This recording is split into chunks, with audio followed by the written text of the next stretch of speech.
Hi friends, ಹೇಗಿದ್ದೀರಾ ಎಲ್ಲರೂ? I hope ನೀವೆಲ್ಲರೂ ಚೆನ್ನಾಗಿದ್ದೀರಾ ಅಂತ ಅಂದ್ಕೊಂಡು ವಿಡಿಯೋನ ಸ್ಟಾರ್ಟ್ ಮಾಡ್ತಾ ಇದ್ದೀನಿ.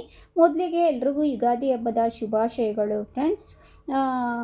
ಯುಗಾದಿ ಹಬ್ಬದ ದಿನ ಮನೇಲೇನು ಇರಲ್ಲ, ಬೇಗನೆ ಎದ್ದು ಮನೆ ಕೆಲಸ ಎಲ್ಲ ಮಾಡಿ ದೇವ್ರಿಗೆ ಪೂಜೆ ಮಾಡಿಬಿಟ್ಟು ನಾವು ಊರಿಗೆ ಹೋಗುವಂಥದ್ದು ಫ್ರೆಂಡ್ಸ್. ಏಕೆ ಅಂತಂದರೆ ಅಲ್ಲಿ ನಮ್ಮತ್ತೆ, ನಮ್ಮ ಮಾವ, ನಮ್ಮ ಭಾವ ಹಾಗೆಯೇ ನಮ್ಮ ಅಮ್ಮನ ಸಮಾಧಿಗೆ ಪೂಜೆನ ಮಾಡಿಕೊಂಡು ಬರೋದಕ್ಕೋಸ್ಕರ ನಾವು ಪ್ರತಿ ವರ್ಷವೂ ಯುಗಾದಿ ಹಬ್ಬದ ದಿನ ನಾವು ಊರಿಗೆ ಹೋಗ್ತೀವಿ ಫ್ರೆಂಡ್ಸ್.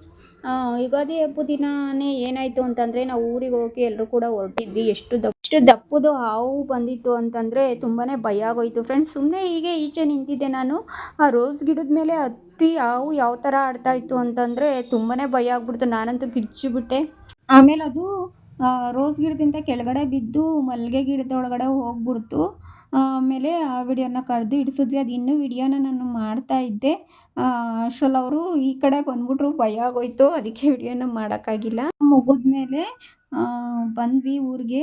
ಅಲ್ಲಿ ವಿಡಿಯೋ ಮಾಡೋಕ್ಕಾಗಲಿಲ್ಲ, ಬರೋ ದಾರಿನಲ್ಲಿ ಊರಿಗೆ ಬಂದ್ವಿ. ನೋಡಿ, ಇಲ್ಲಿ ಇದೇ ನಮ್ಮ ಹೊಲದ ಹತ್ರ ನಮ್ಮ ಅಮ್ಮಗೆ, ನಮ್ಮ ಅತ್ತೆ, ನಮ್ಮ ಮಾವ, ನಮ್ಮ ಭಾವ ಇವ್ರನ್ನೆಲ್ಲ ಇಲ್ಲೇ ನಾವು ಮುಚ್ಚಿರುವಂಥದ್ದು.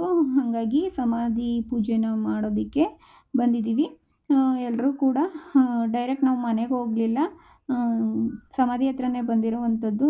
ನಮ್ಮ ಆಂಟಿರು, ನಮ್ಮ ಭಾವ ಅವ್ರು ಸಹ ಬರ್ತಾಯಿದ್ರು. ಇನ್ನೂ ಪೂಜೆ ಮಾಡಿಲ್ಲ, ನಮಗೋಸ್ಕರನೇ ವೆಯ್ಟ್ ಮಾಡ್ತಾಯಿದ್ರು. ಆದರೂ ಸ್ವಲ್ಪ ಲೇಟ್ ಆಯಿತು ನಾವು ಹೋಗೋದು. ಪಾಪ ಅಲ್ಲಿವರೆಗೂ ವೆಯ್ಟ್ ಮಾಡ್ತಾ ಕೂತಿದ್ರು. ಫೈನಲಿ ಬಂದ್ವಿ. ಎಲ್ರಿಗೂ ಸಹ ಪೂಜೆನ ಮಾಡ್ತಾ ಇರುವಂಥದ್ದು. ನಾವು ಎಲ್ರಿಗೂ ಪೂಜೆನ ಮಾಡಿ ಎಲ್ಲ ಹಿರಿಯರ ಆಶೀರ್ವಾದ ಕೂಡ ಎಲ್ಲರೂ ತಗೊಂಡು, ಆಮೇಲೆ ಅಲ್ಲೇ ನಮ್ಮ ಹೊಲದ ಹತ್ರ ಹಲಸಿನ ಮರ ಕೂಡ ಇದೆ ನಮ್ಮದೇನೇ. ಅಲ್ಲಿ ಹಣ್ಣಾಗಿತ್ತು ಹಲಸಿನ ಹಣ್ಣು. ಬೇಕು ಅಂತ ಅಂದ್ಬಿಟ್ಟು ಮನೆಗೆ ತೊಗೊಂಡೋಗೋಣ ಅಂತ ಅಂದ್ಬಿಟ್ಟು ಯಾವ್ದು ಹಣ್ಣಾಗಿದೆ ಅಂತ ನೋಡಿಕೊಂಡು ನಾವು ಕಿತ್ಕೊತಾ ಇರುವಂಥದ್ದು. ನಮ್ಮ ಮನೆಯವರು ನೋಡ್ತಾ ಇದ್ದಾರೆ, ನಮ್ಮ ಭಾವ ಮತ್ತು ನಮ್ಮ ಮನೆಯವರು ಯಾವ್ದು ಹಣ್ಣಾಗೈತೆ ಅಂತ ಕಿತ್ಕೊಂಡು ಹೋಗೋಣ ಅಂತ ಅಂದ್ಬಿಟ್ಟು. ತುಂಬಾ ಚೆನ್ನಾಗಿರುತ್ತೆ ಇದು ಹಲಸಿನ ಹಣ್ಣು. ರೆಡ್ ಕಲರು ಒಳಗಡೆ ಹಲಸಿನ ತೊಳೆ ರೆಡ್ ಕಲರ್ ಇರುತ್ತೆ. ತುಂಬ ಟೇಸ್ಟ್ಫುಲ್ಲಾಗಿರುತ್ತೆ ಫ್ರೆಂಡ್ಸ್. ಹಾಗಾಗಿ ಹಣ್ಣನ್ನು ಯಾವುದಾಗೈತೆ ಅಂತ ನೋಡಿಬಿಟ್ಟು ಕಿತ್ಕೊತಾ ಇದ್ದಾರೆ. ಒಂದು ಹಣ್ಣು ತುಂಬಾ ಉದ್ದ ಇರುತ್ತೆ, ನೋಡೋಕೆ ನಿಮ್ಗೆ ಇಲ್ಲಿ ಚಿಕ್ಕದಾಗಿ ಕಾಣ್ತಾ ಇರುತ್ತೆ. ಒಳಗಡೆ ಎಷ್ಟೊಂದು ತೊಳೆಗಳು ತುಂಬಾ ಚೆನ್ನಾಗೂ ಇರ್ತವೆ. ಈ ರೀತಿಯಾಗಿ ಸಮಾಧಿ ಪೂಜೆನ ನಾವು ಮಾಡಿಕೊಂಡು ಆಮೇಲೆ ಹಾಗೆಯೇ ದೇವಸ್ಥಾನಕ್ಕೆ ಹೋಗೋಣ ಅಂತ ಅಂದ್ಕೊಂಡು ದೇವಸ್ಥಾನಕ್ಕೂ ಕೂಡ ಬಂದಿದ್ದೀವಿ. ಇದು ಮಾರಮ್ಮನ ದೇವಸ್ಥಾನ, ನೆಲೆ ದೇವರು. ಇದು ಊರೊಳಗಡೆ ಇರುವಂಥದ್ದು ಫ್ರೆಂಡ್ಸ್. ಇಲ್ಲಿ ಪೂಜೆನ ನಾವೇ ಮಾಡುವಂಥದ್ದು, ನಮ್ಮ ಭಾವನೇ ಮಾಡೋದು. ಹಂಗಾಗಿ ಹಬ್ಬ ಆಗಿರೋದ್ರಿಂದ ಇವತ್ತು ಸಂಜೆವರೆಗೂ ಬಾಗಿಲನ್ನ ತೆಗೆದಿರುತ್ತೆ. ಹಂಗಾಗಿ ಪೂಜೆನ ಮಾಡಿಸ್ಕೊಂಡು ನಾವು ಕೂಡ ಮಂಗಳಾರತಿನ ತಗೊಂಡು ತೀರ್ಥ ಪ್ರಸಾದ ಕೂಡ ತಗೊಂಡು ಆಶೀರ್ವಾದ ಕೂಡ ತಗೊಂಡ್ವಿ. ಹಾಗೆಯೇ ಅಲ್ಲೇ ಪಕ್ಕದಲ್ಲಿ ಮೆರವಣಿಗೆ ದೇವರು ಅಂತ ಇದೆ, ಅದು ಮಾರಮ್ಮನೇ. ಇದು ನೆಲೆ ದೇವರು, ಅದು ಮಾರಮ್ಮ. ಎರಡು ಒಂದೇ ಹತ್ರ ಫಸ್ಟ್ ಇದ್ದಿದ್ದು. ಏನು ಒಂದೇ ಹತ್ರ ಇದ್ದರೆ ಜಗಳ ಮಾಡ್ಕೋತಾರೆ ಅಂತ ಅಂದ್ಬಿಟ್ಟು ಬೇರೆ ದೇವಸ್ಥಾನ ಕೂಡ ಅದಕ್ಕೆ ಕಟ್ಟಿಸಿದ್ದಾರೆ. ಹಂಗಾಗಿ ಅದು ಪಕ್ಕದಲ್ಲೇ ಇನ್ನೊಂದು ದೇವಸ್ಥಾನ ಇದೆ. ಅಲ್ಲೇ ನೆಲೆದೇವ್ರ ಹತ್ರ ಇದು ಫಸ್ಟ್ ಇತ್ತು. ಏನೋ ಅಕ್ಕ ತಂಗಿದಿರು ಅಂದರೆ ನೆಲೆದೇವರು ಈ ದೇವರು ಜಗಳ ಮಾಡ್ಕೋತಾರೆ ಅಂತ ಹೇಳಿ ಇದಕ್ಕೆ ಬೇರೆ ದೇವಸ್ಥಾನ ಸಪ್ರೇಟಾಗಿ ಕಟ್ಟಿಸಿರುವಂಥದ್ದು. ಇದಕ್ಕೂ ಸಹ ಹೂವಿನ ಅಲಂಕಾರ ಮತ್ತು ಪೂಜೆನ ಮಾಡಿಸ್ಕೊಂಡು ತೀರ್ಥ ಪ್ರಸಾದ ಮಂಗಳಾರತಿ ಕೂಡ ತಗೊಂಡ್ವಿ. ಹಾಗೆಯೇ ಈ ದೇವ್ರ ಹತ್ರ ಏನಾದರೂ ಕೇಳಿಕೊಂಡ್ರೆ ಎಲ್ಲವೂ ಕೂಡ ನೆರವೇರುತ್ತೆ ಫ್ರೆಂಡ್ಸ್. ನಮಗೆ ಏನಾಗಬೇಕು ಅದನ್ನು ಮನಸ್ಸಲ್ಲಿ ಅಂದ್ಕೊಂಡ್ರೆ ಎಲ್ಲವೂ ಕೂಡ ನೆರವೇರುತ್ತೆ ಅನ್ನೋ ನಂಬಿಕೆ ಕೂಡ ಇದೆ. ಹಾಗೆಯೇ ಇಲ್ಲೇ ನಮ್ಮ ಮನೆ ಪಕ್ಕದಲ್ಲೇ ದುರ್ಗಾ ಪರಮೇಶ್ವರಿ ದೇವಸ್ಥಾನ ಕೂಡ ಇದೆ. ಅಲ್ಲಿಗೂ ಸಹ ಹೋಗಿ ನಾವು ತೀರ್ಥ ಪ್ರಸಾದ ಕೂಡ ತಗೊಂಡು ಫೈನಲಿ ಮನೆಗೆ ಬಂದ್ವಿ.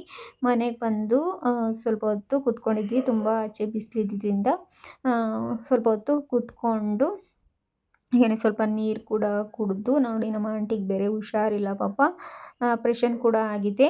ಹಂಗಾಗಿ ಪಾಪ ಏನೂ ಮಾಡೋಕ್ಕಾಗ್ತಿಲ್ಲ, ಆದರೂ ತುಂಬಾ ಬೇಜಾರಾಗುತ್ತೆ. ಹಾಗೆಯೇ ಅಡುಗೆ ಕೂಡ ಮಾಡಿದರು, ಇಲ್ಲಿ ಊಟ ಕೂಡ ಮಾಡಿಕೊಂಡು ಹೋದ್ವಿ. ನೆಕ್ಸ್ಟ್ ಮಾರ್ನಿಂಗು ಸೋಮವಾರ ಬೆಳಗ್ಗೆ ನೋಡಿ ಒಬ್ಬಟ್ಟಿನ ಸಾರು ಇದ್ದಿದ್ದರಿಂದ ನಮ್ಮ ಶ್ರುತಿ ಅವರಪ್ಪ ಕೆಲ್ಸಕ್ಕೆ ಹೋಗಬೇಕು, ಹಾಗಾಗಿ ಬೆಳಗ್ಗೆನೇ ಮುದ್ದೆನ ಮಾಡಿಕೊಡ್ತಾ ಇದ್ದಾಳೆ. ಆಮೇಲೆ ಸ್ವಲ್ಪ ಮಧ್ಯಾಹ್ನ ಆದಮೇಲೆ ನೋಡಿ ಇಲ್ಲಿ ಚಕ್ಕಬಾರ ಹಾಗೆಯೇ ಮತ್ಸ್ಯ ಆಟ ಎಲ್ಲನ ಆಡ್ತಾಯಿದ್ರು. ಮತ್ಸ್ಯ ಆಟ ಅಂತಂದರೆ ಚಕ್ಕಬಾರದಲ್ಲೇ ಆಟ ಆಡುವಂಥದ್ದು. ಹುಣಸೆ ಬೀಜದಲ್ಲಿ ಆಡಿ ಎಷ್ಟು ಬೀಳುತ್ತೋ ಅದನ್ನು ಕೌಂಟ್ ಮಾಡಿಕೊಂಡು ಯಾರು ಗೆಲ್ತಾರೋ ಅವರು ಸೋತವ್ರಿಗೆ ವಧೆ ಕೊಡಬೇಕು. ನೋಡಿ ಈ ರೀತಿ ಆಟ ಆಡ್ತಾಯಿದ್ದಾರೆ ನಮ್ಮ ಮರೀಷನು ವಿನಿ. ನಾನು ಸುಮ್ಮನೆ ನೋಡಿ ನಗಾಡ್ತಾ ಇದ್ದೆ. ತುಂಬ ತೀಟೆ ಚೇಷ್ಟೆ ಕೂಡ ತಮಾಷೆ ಕೂಡ ಮಾಡ್ತಾಯಿದ್ರು. ಇವನು ತುಂಬ ತರಲೆ ಅಂದರೆ ತರಲೆ, ಮಾವಿನಕಾಯಿನ ತೋರಿಸ್ಕೊಂಡು ಕೂತ್ಕೊಂಡವನೇ. ಮಾವಿನಕಾಯಿ ತಿನ್ಕೊಂಡು ಅದಕ್ಕೆ ಉಪ್ಪು ಖಾರ ಹಾಕ್ಕೊಂಡು ತಿನ್ಕೊಂಡು ಕೂತ್ಕೊಂಡಿದ್ದಾನೆ. ಇವನು ಕೂಡ ಇಲ್ಲಿ ನೋಡಿ ಇಲ್ಲಿ ದ್ರಾಕ್ಷಿನ ತೊಗೊಂಡಿದ್ದಾನೆ. ದ್ರಾಕ್ಷಿ ತೊಗೊಂಡು ತಿನ್ಕೊಂಡು ಕೂತ್ಕೊಂಡವನೇ. ಹಾಗೆಯೇ ಮಧ್ಯಾಹ್ನ ಆಯ್ತಾ ಎಲ್ಲರೂ ಕೂಡ ಸೋಂಬೇರಿಗಳ ಥರ ಆಗ್ಬಿಟ್ಟು ಸುಮ್ಮನೆ ಕೂತ್ಕೊಂಡು ಸುಮ್ಮನೆ ಹರಟೆ ಹೊಡ್ಕೊಂಡು ಅದು ಇದು ಮಾತಾಡಿಕೊಂಡು ಕೂತ್ಕೊಂಡಿದ್ವಿ. ಪಾಪ ನಮ್ಮ ಆಂಟಿ ನಿದ್ದೆ ಮಾಡ್ತಾಯಿದ್ರು, ಹುಷಾರಿಲ್ಲ ಪಾಪ. ಅವ್ರಿಗೂ ಡಿಸ್ಟರ್ಬ್ ಆಗ್ತಿತ್ತು. ಅದು ಡಿಸ್ಟರ್ಬ್ ಆದ್ರೂ ಇವರು ವಟ ಅನ್ನೋದಂತೂ ಬಿಡ್ತಾ ಇರಲಿಲ್ಲ. ತುಂಬ ತೀಟೆ ಗಲಾಟೆ ಕೂಡ ಮಾಡ್ತಾಯಿದ್ರು. ನೋಡಿ ಯಾವ್ಯಾವ ಥರ ತೀಟೆಗಳು ಆಡೋರೆ ಅಂತಂದರೆ ಹೇಳೋಕ್ಕೆ ಆಗಲ್ಲ. ಅವರು ಅಷ್ಟು ತೀಟೆ ಮಾಡಿ ಬೆಳಗಿಂದ ಒಂದೇ ಥರ ಮಲಗಿದ್ಯಾ ಎದೋಳು ಅಂತ ಅಂದ್ಬಿಟ್ಟು ಎಲ್ಲರೂ 3 ಜನ ಮೇಲೆ ಕೂತ್ಕೊಂಡಿದ್ದಾರೆ. ನಾನಿರೋದೇ ಇಷ್ಟಪ್ಪ ಇದ್ದೀನಿ. ಮೇಲೆ ಕೂತ್ಕೊಂಡು ನೋಡಿ ಈ ಮೇಲೆ ಕಾಲು ಕೈ ಹಿಡ್ಕೊಂಡು ಬೇರೆ ಎದ್ದು ಬಾ ಅಂತ ಅಂದ್ಬಿಟ್ಟು ಈ ಥರ ಮಾಡಿದ್ದಾರೆ ನನ್ನ. ತುಂಬ ಚೇಷ್ಟೆ ತಲೆಹರಟೆಗಳು ಕೂಡ ಮಾಡ್ತಾರೆ. ಎಷ್ಟು ಏನೇ ಬೈದ್ರೂ ಕೇಳಲ್ಲ.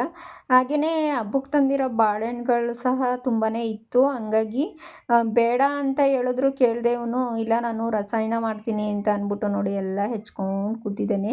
ಎಲ್ರೂ ಹೆಚ್ಚು ಬರ್ರಿ ಅಂತ ಕರೆದ ಯಾರೂ ಹೋಗಲಿಲ್ಲ. ಅದಕ್ಕೆ ಒಬ್ಬನೇ ಹೆಚ್ಕೊಂಡು ಬಾಳೆಹಣ್ಣು ಕಟ್ ಮಾಡಿಕೊಂಡು ಕೂತ್ಕೊಂಡವನೇ.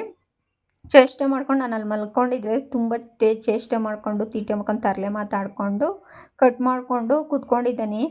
ಅವಳು ಕಾವ್ಯ ಕಟ್ ಮಾಡ್ತೀನಿ ಅಂದರೆ ನೀನು ಕೈ ತೊಳೆದಿಲ್ಲ ಬೇಡ ಅಂತ ಹೇಳ್ತಾನೆ. ಕೈ ತೊಳ್ಕೊಂಬಾಗ ನೀಟಾಗಿ ಅಂತ ಕೂಡ ಹೇಳ್ತಾನೆ.